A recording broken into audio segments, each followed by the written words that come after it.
This is the Clear Money Talk podcast, offering up creative solutions for your retirement future through education, choice, transparency, and empathy. Now, your host, CEO and founder of Clear Financial Partners, Tim Claremont. Hello and welcome to Clear Money Talk. I am your host, Tim Claremont, founder and CEO of Clear Financial Partners.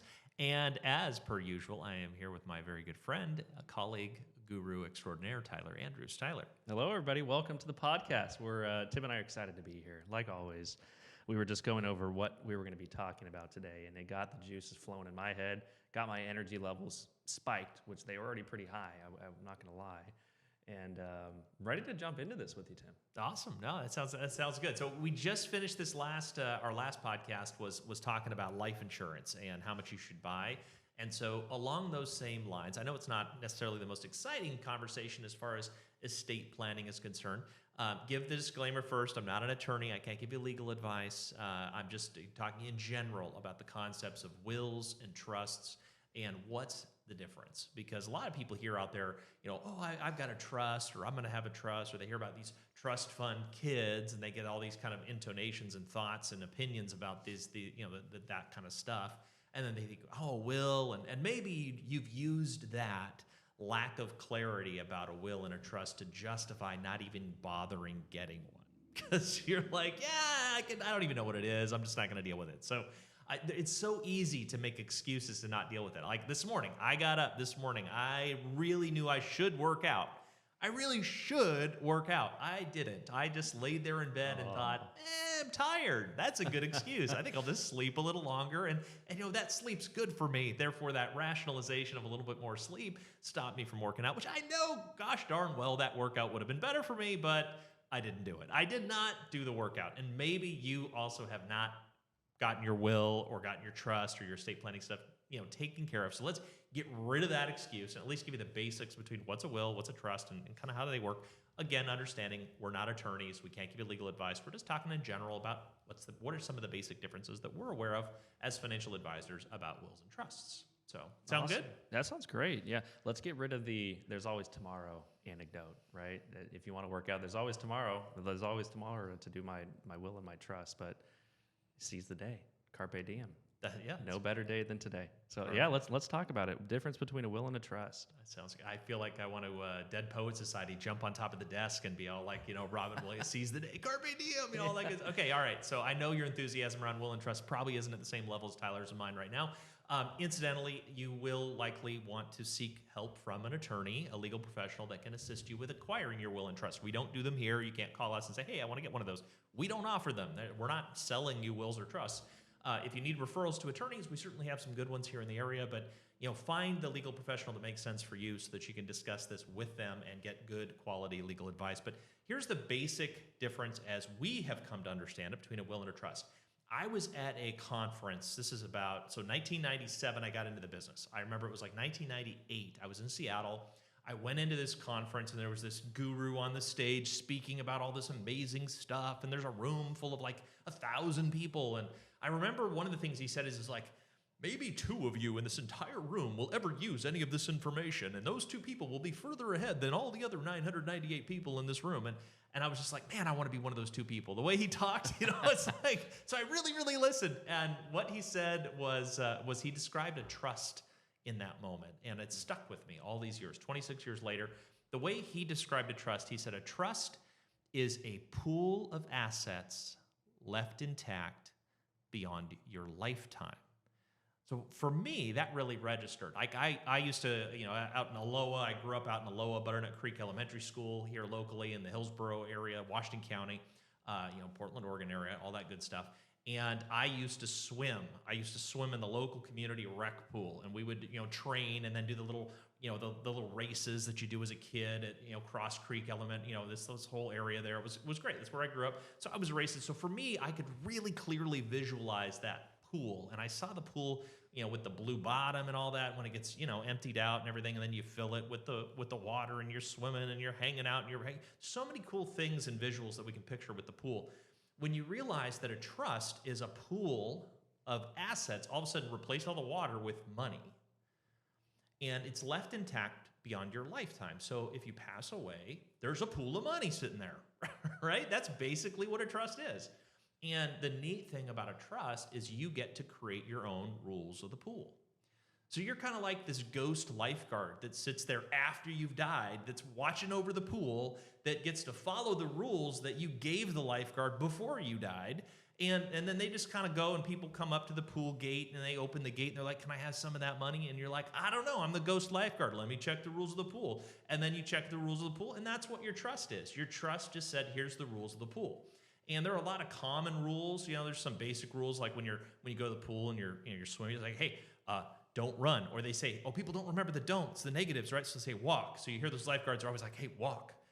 It's not like it's guaranteed it has to be a rule of the pool. Your pool can require you to run. That's fine. It's your pool. But it's pretty common that you kind of want to walk around the pool so you don't slip and fall and crack your head open, right? That's kind of a common rule. It's the same way with trusts. When you get a trust with attorneys, there's a lot of common rules of the pool. And that's why a lot of times people start talking about these typical trusts, a living trust or a vocable living trust or a special needs trust or an irrevocable life insurance trust. All of these are just names that they have identified that sort of allow the attorneys to identify which common rules are you likely to apply on your pool. There's nothing that forces you to do any of those rules. They could be revocable or irrevocable. Revocable just means you can change your mind. Irrevocable means you can't change your mind. So you get an irrevocable thing, you just made the rules permanent. You can't change the rules. Revocable, you can change the rules all you want to. And that's kind of one of those differences that a lot of times people are like, well, which set of rules are you looking at? And there are a lot of other differences too when it comes to trusts. But that's basically what a trust is. It's just a pool of assets left intact beyond your lifetime, and you get to create the rules of the pool. And the more complicated your rules are, well, the more time you're probably going to need with an attorney to draft it because you're writing up your own rules.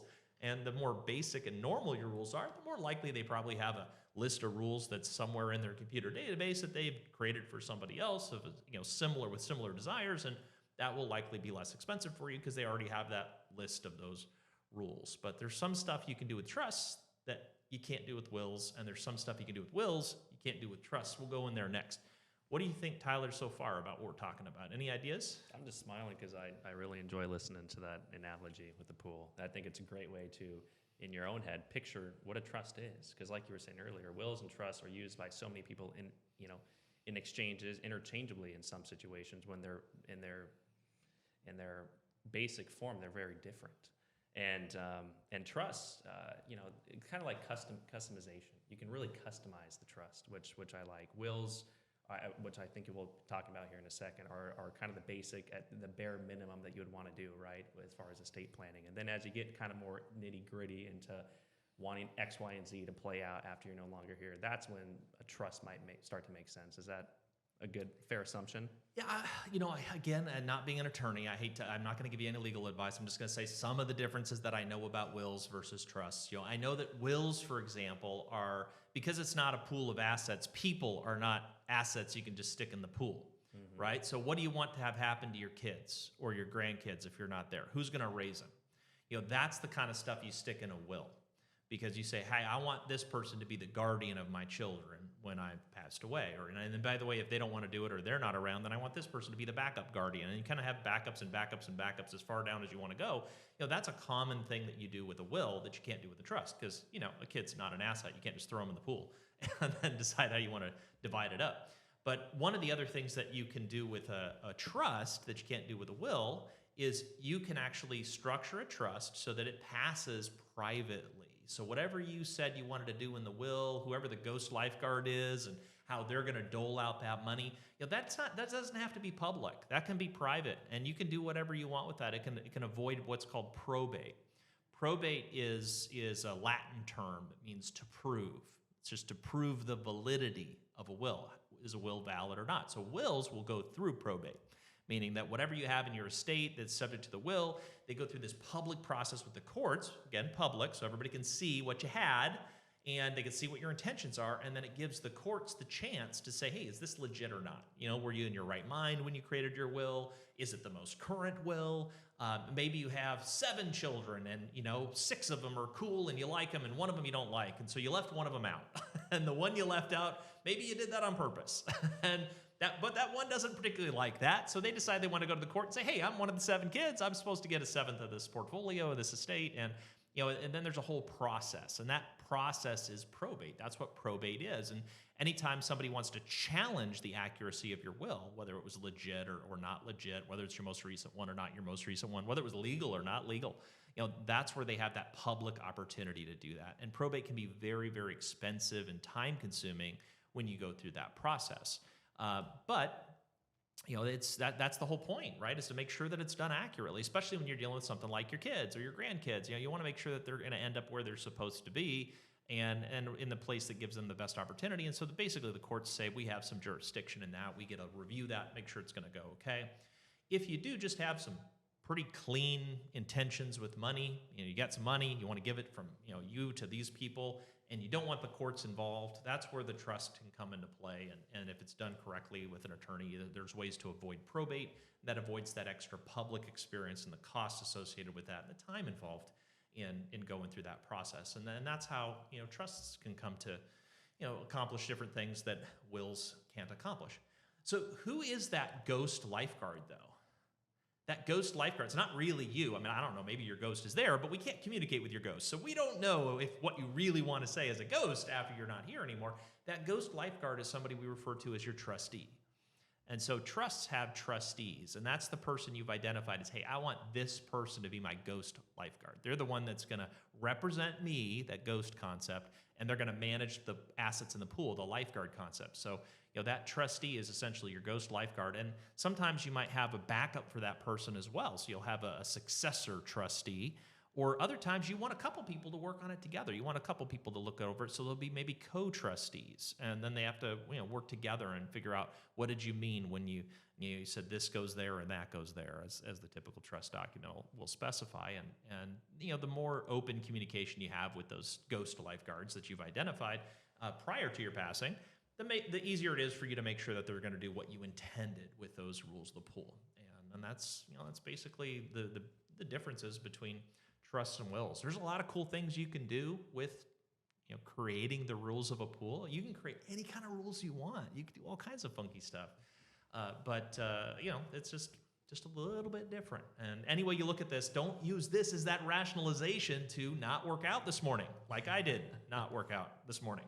So I did work out. This is Tyler, by the way. I knew you did, Tyler. I was so proud of you. You got to start the week on a good note, Tim. As you were talking through wills and trust, Tim, I'm curious, as I was going through in my head, I think there's a situation where this might make sense. Do you think there is a situation where somebody might not need a will or a trust, and they can just get by with another method of passing assets to their, whoever it is they want to receive that upon their passing? Yeah, that's a good question. I would never ever say that a person doesn't need a will or a trust, because for me to say that you don't need it means that I'm making a legal recommendation to you to not get one. Sure. And I can't do that. That would be making a legal recommendation, which I can't do. I'm not an attorney. So I don't know whether or not you're okay with, as a listener, choosing to not have a will or a trust. I do know, however, there are many people who do not have wills or trusts. And if you don't have a will and you don't have a trust, guess what? When you die, the state has one for you. And that's what it's called when you die intestate. If you've ever heard that term, intestate, it basically means, hey, whatever state you're in when you pass away, if you didn't take the time to create a will or trust or anything like that, the state's got one for you, and it's going to go wherever the state says it's supposed to go according to whatever their will is. And there's essentially a little default will for everybody depending on what state you're in, and they're all a little different. So whatever state you're in as your final state when you pass away, if you don't take the responsibility of creating a will or a trust, or handling all your estate affairs yourself, the state's going to handle it for you. And there are several things that can happen. Of course, whatever assets you have, if you haven't declared beneficiaries, done a will or a trust, then they're going to pass according to the state. That's going to take time. The state's got to deal with all that stuff. There could be some fees. If you have a small estate, there's a special thing called a small estate probate, which is a little less expensive if you don't have a lot of assets, and that can speed up the process. But it's still public; it's still something that everybody can see. And and one of the ways that a lot of people refer to this as an alternative to wills and trusts, where you create joint ownership with some of the beneficiaries. Maybe you got one or two kids, and you're thinking, well, if I just make them a joint owner with me on these assets, this bank account, then when I die, then the assets will just go to that kid or to those kids or to whomever it is that you want to leave the assets to. That can work to avoid probate and to pass assets via what's called contract of law and move the assets pretty quickly in that way. But you will no longer have any control. There is no ghost lifeguard. That money has now gone to those individuals you shared ownership with, and they can do whatever they want with it. Whatever your wishes may or may not have been are now moot, so they can do whatever they want. And then there are also tax implications associated with that. What if you bought, for example, your house? That's one of the biggest assets a lot of us have. Maybe you bought your house for a couple $100,000, and maybe when you pass away, it's worth $1 million. You've got $800,000 of gains in that house. Well, again, I'm not an accountant. I can't give you tax advice either. You guys need to seek tax professional help, and all of that stuff is in addition to the legal help. So we're just financial advisors. We work with a lot of these other people that handle all these details, but this is some of the stuff we've constantly seen. So you pay for this house $200,000. It's worth $1 million. You pass away. If you pass that on to, let's say, one or two children, they get what's called a cost basis step up according to current law, which means they inherit that house at $1 million cost basis. Because $1 million, if that's everything you have, is less than the estate tax limitation in the state of Oregon, then there's no estate tax owed, no capital gains tax owed, no income taxes owed. The kid gets the $1 million house. They turn around, they want to sell the house. They get the $1 million. It's all tax free. They can do whatever they want with it. But let's say you're thinking, well, I don't want that house to go through probate or any of that stuff. I'm just going to go ahead and put my kid on the house. So we see this all the time. They're like, okay, I'm going to add this kid to the house, or maybe both kids if you got a couple kids or whatever to the house. Well, now the kids receive your cost basis. So let's say that you add one child to the house and it's worth $1 million. Well, now you only get a step up on the other half. So if it was worth $1 million, you paid $200,000 for it, and you added your kid before you died. All of a sudden, well, they get the $100,000, half of your original cost basis, and then they get a step up on your half. So the $1 million, your half goes up to $500,000. Now their cost basis is $600,000. They sell that same house for $1 million, but because you added the kid to it, they've got a capital gains consequence of $400,000, which according to current tax law would be roughly around 15% long-term capital gains federally, plus 9% in the state of Oregon. That's 24%. That's $100,000 almost in taxes, just because you added your kid's name to your house before you died. So doing the right stuff matters. This is why we want to make sure you don't make money mistakes. Money mistakes like that. You can always voluntarily give more money to the federal government. They'll take it. And the state of Oregon, they'll take it too. Legally, they're allowed to take it. You can give them to the Oregon Department of Revenue. You can write a check. It's like, this is my favorite charity. Here you go, Oregon. Or here's my favorite charity, Uncle Sam. I'm going to send you some extra money. That's totally fine. You could do that all you want to. But if you didn't intend to, then that's kind of a bummer. That's a money mistake. That's a negative surprise. Right. So we're all about teaching people something smart about money. Hopefully you're learning something smart about money right now. And if you are, by the way, please go to somethingsmartaboutmoney.com and say, yes, Tim, you did teach me something smart about money. I'm going to go ahead and acknowledge that. That's how we're keeping track and feeling like we're making a difference in the world. But yeah, this is just one example of some of the common mistakes we see happen when people try to skip steps. They try to skip that will or skip that trust or do it some other way, and it could have massive tax consequences for your family, and that. That's just the beginning, the tip of the iceberg of problems we see if you don't do a good job taking care of your estate planning. Yeah, absolutely. Well said, Tim, on all that stuff. Should we go to just the answer now? Yeah. So or is there anything else that you wanted to add that's on good. That? I felt like you did a really good job talking about all the nuts and bolts and that stuff. And I appreciate it. I mean, I'm looking down, and you guys for all of you that listened to the long version of this, hopefully it was fun and exciting and interesting for you. If you're just listening to just the answer, what's the bottom line? Bottom line is wills and trusts, very different. Really important to make sure you get your legal affairs in order. We're not attorneys, can't give you legal advice. As always, we're not accountants, can't give you tax advice. We're just general financial advisors giving financial advising advice. And we can't even give you advice like that over this podcast. It's all very personalized, so you got to talk to us, reach out to us. We can have a conversation with you. But in general, Wills are going to go through probate. They'll be subject to expenses of probate. They'll be public, and they're going to take more time.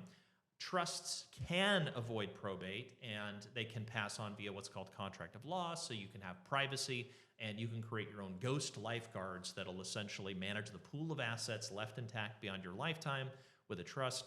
And with the absence of a will and a trust, if you just think you're going to cut corners, you may end up with some very, very serious tax consequences and other consequences that are not intended that you just didn't know about. And then you're not even there to fix it after that. You've passed away. Your family's already just dealing with the consequences of, not doing the workout like I didn't do this morning. So I think that's probably a good place for us to wrap up and transition to some trivia, I suppose. Yeah, trivia's up next, like always. All right, cool. I'm starving this morning, so I chose a food one. Look at you. Look at you. All right, I get it. Those I'm who hungry work too. out are extra hungry I probably in the should have. morning, I don't know. I should eat. There's all kinds of shoulds that I should have done this morning. But it's anyway. Let's You're go here, with it. What do you got? You're doing this. Hit so me you're with doing the something food, right. man. All right. Which fast food restaurant has the largest number of retail locations in the world? Now, I'm going to give you some choices. Well, I'm going to give you multiple choice. I kind of have an obvious one that I think would be the answer, but I don't know. Do you just want to go no, for it, go. or do you want to hear it? I'm Okay. sure it's going to be in the choices. I'm not. Let's listen to the multiple choice. What do we got? You got option A, McDonald's. That We was got- the first that came to mind. Option B, Subway. Option C, Pizza Hut. And option D, Starbucks. Interesting. Gosh, there are so many Starbucks in these little small geographic areas relative to McDonald's. Like, you're more likely. I was at an airport. I was like about 4 weeks ago, and it wasn't Starbucks. It was like Pete's Coffee, I think. I was at the airport, but I literally, Crystal says to me, "Hey, you can go get a coffee over there. That's fine." So I go over to get a coffee, and then I get a text from her as I'm waiting in line for the coffee. She's like, "You went to that one. There's one right here." And I could literally see across the lobby of the airport, 2 gates away, there was a second Pete's Coffee. And I'm like, they're not even competitors. It was the same one. So there are a lot of Starbucks in a very short, small area. But I do think that there are probably more McDonald's than there are Starbucks. That's my gut from a global standpoint. I just don't think Starbucks has hit that same level yet. Pizza Hut, I know there's a lot of them. Subway, I know there's a lot of them. I got to go with my first instinct. It may be wrong, and I'm okay with that. I'm always looking to learn on these trivia things, but I'm just going to say McDonald's.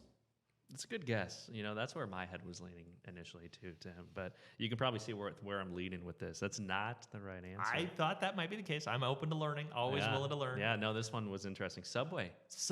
More Subway locations. I don't know when they generated this trivia question online, which is where I found it. There was about a little over 41,000 Subways globally. Wow. McDonald's, a little over 37,000 globally. Starbucks, a little over 35,000. Wow. And Pizza Hut's a little over 19,000.